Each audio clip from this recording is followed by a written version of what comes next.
تحتفل عشيرة الهلس اليوم بجميع أطيافها بعيد الاستقلال 77 بقيادة قائد الوطن جلالة الملك عبد الله الثاني بن الحسين حفظه الله ورعاه برعاية الهاشميين الذين أسسوا هذه المملكة.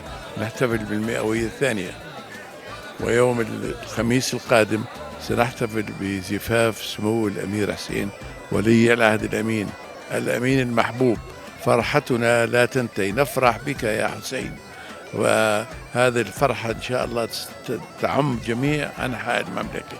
اليوم الأردن بكل عشائره وأطيافه بيحتفل بأعيادنا الوطنية، عيد الاستقلال، عيد الثورة العربية الكبرى، عيد الجيش، وأيضا نحتفل بزفاف سمو ولي العهد.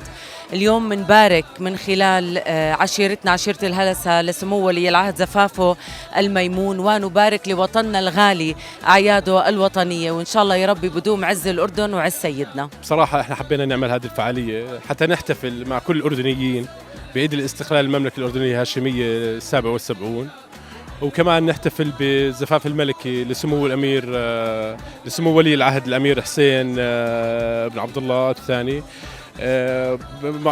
مناسبة غالية كثير علينا، وإحنا جزء من هذا الوطن. كعشيرة هلسة نجتمع بعمان في ديوان مقر العشيرة حتى نفرح ونحتفل مع بعض بمناسبة عرس سمو ولي العهد.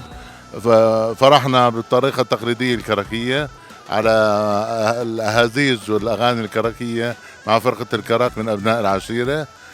بهذه المناسبة بنقول ألف مبروك لسيدي حسين سمو ولي العهد، نتمنى له التوفيق والحياة الهانئة، ونرفع أسمى آيات التهنئة والتبريك لصاحبي الجلالة الملك عبد الله وصاحبة الجلالة الملكة رانيا عبد الله. ألف مبروك. تقدم لصاحب الجلالة الملك عبد الله الثاني بن الحسين المعظم وجلالة الملكة رانيا المعظمة وسيدي حسين بأجمل التهاني والتبريكات باحتفالات الأردن كافة بمناسبة عيد الاستقلال، زفاف سيدي حسين، ذكرى جلوس سيدنا الله يحفظه ويرعاه، عيد الثورة العربي والجيش العربي الكبير، حفل تخريج سيدي هاشم قبل يومين، كلها مناسبات أفراح.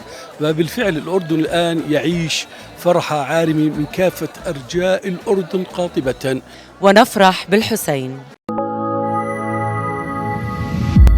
صوت عمان.